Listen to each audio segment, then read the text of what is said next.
से पहले बड़ी खबर की बात कर रहे हैं। अमेठी से खबर है, जहां पर तेज रफ्तार पिकअप बेकाबू होकर सड़क किनारे पेड़ से टकरा गई। बड़ी खबर यहां पर हम आपको बता रहे हैं। इस हादसे में 13 लोग घायल हुए हैं, 2 की हालत गंभीर है। सभी लोग गौरीगंज के मऊ से टीकर माफी आश्रम सत्संग सुनने जा रहे थे। गाड़ी का टायर फटने से हादसा हुआ है। गौरीगंज कोतवाली क्षेत्र के टिकरिया गांव के पास की घटना है। बड़ी खबर इस वक्त हम आपको बता रहे हैं। पेड़ से टकराई है बेकाबू पिकअप। यह हादसा यहां पर हुआ है। अमेठी की खबर, 13 लोग घायल हुए हैं, 2 की हालत गंभीर बनी हुई है। और बातचीत करने के लिए पप्पू पांडे हमारे संवाददाता फोन लाइन पे हमारे साथ जुड़ रहे हैं। पप्पू, कब की घटना है और क्या निकलकर सामने आ रहा है? जी बिल्कुल, आपको बता दें ये भोर का मामला है, जब एक पिकअप सवार करीब 10 से 12 लोग उसमें सवार होकर अमेठी के टीकर माफी आश्रम में सत्संग सुनने के लिए जा रहे थे। तभी गाड़ी का टायर अचानक फट जाता है, जिससे यह हादसा होता है। तेज रफ्तार पिकअप होने के कारण सड़क के किनारे पेड़ से टकरा जाती है, जिसमें 10 से 12 लोग घायल बताए जा रहे हैं। वहीं 2 लोग गंभीर रूप से घायल हैं। पूरा मामला अमेठी जिले के गौरीगंज कोतवाली क्षेत्र के टिकरिया इंडस्ट्रियल एरिया के पास का है। फिलहाल सभी घायलों का अमेठी जिला अस्पताल में इलाज चल रहा है। सभी की स्थिति खतरे से बाहर बताई जा रही है, लेकिन बड़ी संख्या में ग्रामीण वहां पर इकट्ठा हो जाते हैं, जिसके बाद सभी घायलों को आनन फानन में जिला अस्पताल पहुंचाया जाता है। सीएमएस के साथ तमाम वो डॉक्टर जो ड्यूटी पर थे या जिनकी ड्यूटी का समय हुआ था, वो ड्यूटी पहुंचते हैं जिला अस्पताल में, सबका इलाज करते हैं। फिलहाल स्थिति नियंत्रण में है और सभी को खतरे से बाहर बताया जा रहा है। एक बड़ा हादसा होने से टल गया है, लेकिन जिस तरीके से पिकअप में सवार होकर 10 से 12 लोग, ये गौरीगंज कोतवाली क्षेत्र के मऊ गांव के सभी रहने वाले बताए जा रहे हैं, जो टीकर माफी आश्रम में सत्संग सुनने के लिए जा रहे थे। अचानक भोर में गाड़ी का टायर फटने से ये भीषण सड़क हादसा होता है और सभी घायलों को अमेठी के मलिक मोहम्मद जायसी संयुक्त जिला चिकित्सालय में भर्ती कराया गया है, जहां सभी का इलाज चल रहा है।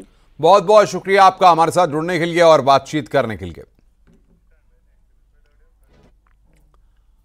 आगे बढ़ते हैं। कानपुर से खबर है, न्यायिक मजिस्ट्रेट से 2 युवकों की अभद्रता और गाड़ी पर पथराव करने के मामले में एक्शन हुआ है।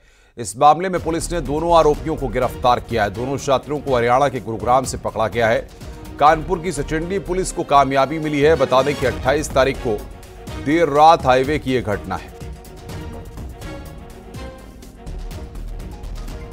तो हरियाणा के गुरुग्राम से गिरफ्तारी हुई है। पुलिस की गिरफ्त में 2 आरोपी न्यायिक मजिस्ट्रेट थे। अभद्रता का यह पूरा मामला है। न्यायिक मजिस्ट्रेट के साथ अभद्रता की गई। पुलिस ने 2 आरोपियों को गिरफ्तार किया है। हरियाणा के गुरुग्राम से इनकी गिरफ्तारी हुई है।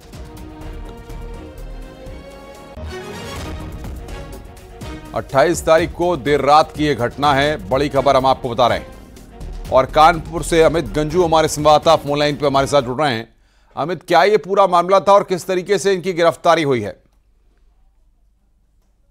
ये पूरा मामला उस मजिस्ट्रेट से जुड़ा हुआ है जो औरैया जनपद में कार्यरत थी न्यायिक मजिस्ट्रेट। वो अपने भाई, अपने ड्राइवर और अपने गनर के साथ कानपुर लौट रहे थे। रात का 8:30 से 9 बजे का समय बताया जा रहा है। कानपुर के चकेरी हाईवे के पूरा मामला है, जो कि कानपुर चकेरी हाईवे है, और उससे टोल क्रॉस करते सचिंडी क्षेत्र में 2 बाइक सवारों ने गाड़ी को ओवरटेक किया, कार को, और उसके बाद गाड़ी रोकी।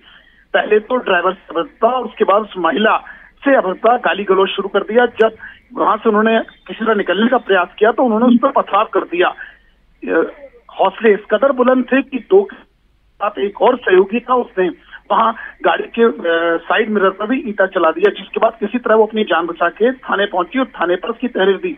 पुलिस कमिश्नर अखिल कुमार ने इसकी गंभीरता को समझा और 3 टीमों का गठन किया गया। मोबाइल की लोकेशन से गुड़गांव के सेक्टर 31 के एक होटल में ये लोग छुपे हुए थे, जिसके बाद पुलिस ने इन्हें धर दबोचा। इन दोनों से पुलिस कड़ाई से पूछताछ कर रही है। हालांकि इनका ये कहना है कि नशे में थे, इस बात का आभास नहीं था कि ये महिला अधिकारी हैं, और अपनी तमाम गलतियां मान रहे, मगर पुलिस अब अपनी जांच में जुटी है। बहुत बहुत शुक्रिया अमित, आप बने रहिए हमारे साथ। आगे भी अभी आपसे बातचीत करेंगे। तो अमित गंजू हमारे संवाददाता हमारे साथ इस वक्त की बड़ी खबर पर हमें अपडेट दे रहे थे। आगे बढ़ते हैं। दिल्ली पुलिस स्पेशल सेल को बड़ी कामयाबी मिली है। ड्रग्स के इंटरनेशनल रैकेट का खुलासा हुआ है। 5000 करोड़ की कोकीन बरामद की गई है। पुलिस ने 4 आरोपियों को गिरफ्तार किया है। दिल्ली पुलिस ने ड्रग्स की बहुत बड़ी खेप बरामद की है। दिल्ली पुलिस की स्पेशल सेल ने करीब 5000 करोड़ रुपए की कोकीन बरामद की है। ये बरामदगी दक्षिण दिल्ली में एक रेड में हुई है। दिल्ली पुलिस के अनुसार स्पेशल सेल ने करीब 565 किलो से ज्यादा कोकीन बरामद की है। इस मामले में 4 छात्रों को गिरफ्तार किया गया है। इस ड्रग्स की कीमत 5000 करोड़ रुपए आकी गई है। स्पेशल सेल फिलहाल कई सवालों के जवाब तलाश रही है, जैसे ये ड्रग्स राजधानी में किसके लिए लाए, इसकी डिलीवरी किसको होनी थी, इस गिरोह के साथ कौन कौन से लोग जुड़े हुए हैं। और बातचीत करने के लिए शंकर आनंद इस वक्त हमारे साथ जुड़ गए हैं। शंकर, किस तरीके से इनकी गिरफ्तारी हुई है और कहां कहां तक इनका नेटवर्क फैला हुआ है? देखिए, जिस तरह से अनुपम इस मामले में दिल्ली पुलिस की स्पेशल सेल ने एक बड़ा खुलासा करते हुए जिस तरह से इस मामले में 4 आरोपियों को गिरफ्तार किया है, जिसमें कि तुषार गोयल का जो किरदार है ये बेहद महत्वपूर्ण है। और जिस तरह से दिल्ली पुलिस की स्पेशल सेल के द्वारा जिस तरह से तकरीबन 5000 करोड़ का ये जो नशे का सामान को जब्त किया गया है, तो इस मामले में तमाम अलग अलग राज्यों से जुड़े हुए कनेक्शन जो हैं उसको खंगाला जा रहा है। और सबसे बड़ी बात है कि इस मामले में मुंबई के साथ साथ उत्तर प्रदेश से भी जुड़े हुए कुछ जो कनेक्शन हैं वो निकल के सामने आ रहे हैं कि किस तरह से आरोपियों के द्वारा मुंबई और उत्तर प्रदेश में नशे का जो कारोबार को आगे बढ़ाने की एक साजिश रची गई थी। और इस मामले पर जिस तरह से आरोपियों की अगर बात करें तो तुषार गोयल, भरत, इसके साथ साथ औरंगजेब और हिमांशु नाम के एक आरोपी को गिरफ्तार किया गया है। और इस मामले में तफ्तीश का दायरा आगे बढ़ाया जा रहा है। तो उत्तर प्रदेश, मुंबई, राजधानी दिल्ली, एनसीआर और इसके साथ साथ कई अन्य राज्यों में भी इसके कनेक्शन जो हैं वो खंगाले जा रहे हैं। और कहा जा सकता है कि इस मामले पर जिस तरह से मुख्य आरोपी का दुबई कनेक्शन भी निकल के सामने आया है, तो एक तरह से कह सकते हैं कि आने वाले दिनों में इस मामले में कुछ और बड़े खुलासे देखने को मिल सकता है। और कहा जा सकता है कि इस मामले पर जिस तरह से मुख्य आरोपी का दुबई कनेक्शन और पॉलिटिकल कनेक्शन भी निकल के सामने आया है, जल्द ही इस मामले पर स्पेशल सेल के द्वारा कुछ बड़े खुलासे किया जा सकता है। शंकर, बहुत बहुत शुक्रिया आपका हमारे साथ जुड़ने के लिए और बातचीत करने के लिए।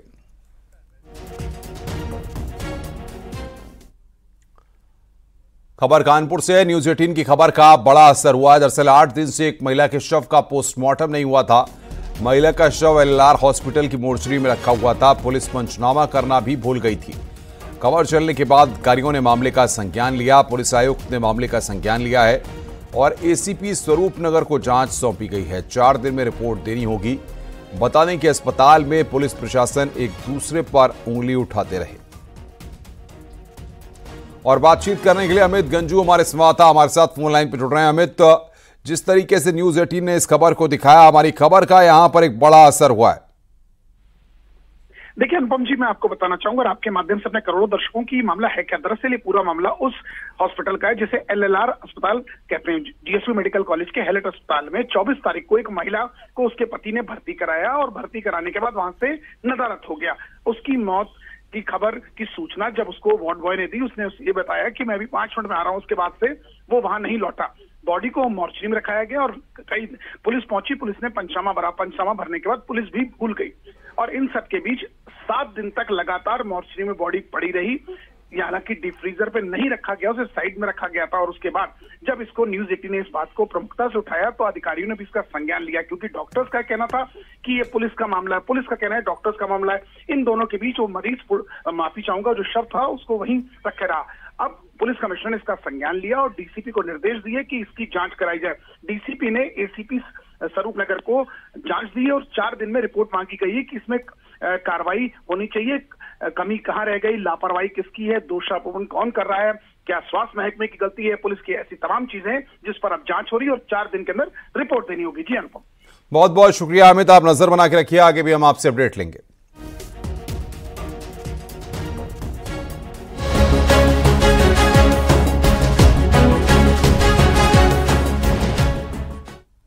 बरेली में अवैध पटाखा फैक्ट्री में हुए विस्फोट में मरने वालों की संख्या बढ़ गई है। इस हादसे में मरने वालों की संख्या 5 हो गई है, जबकि घायलों की संख्या भी 5 है। जो 2 बच्चे लापता थे उनके शव भी बरामद हो गए हैं। इस हादसे के बाद एसएसपी ने लापरवाही में इंस्पेक्टर सिरौली को लाइन हाजिर कर विभागीय जांच बिठाई है।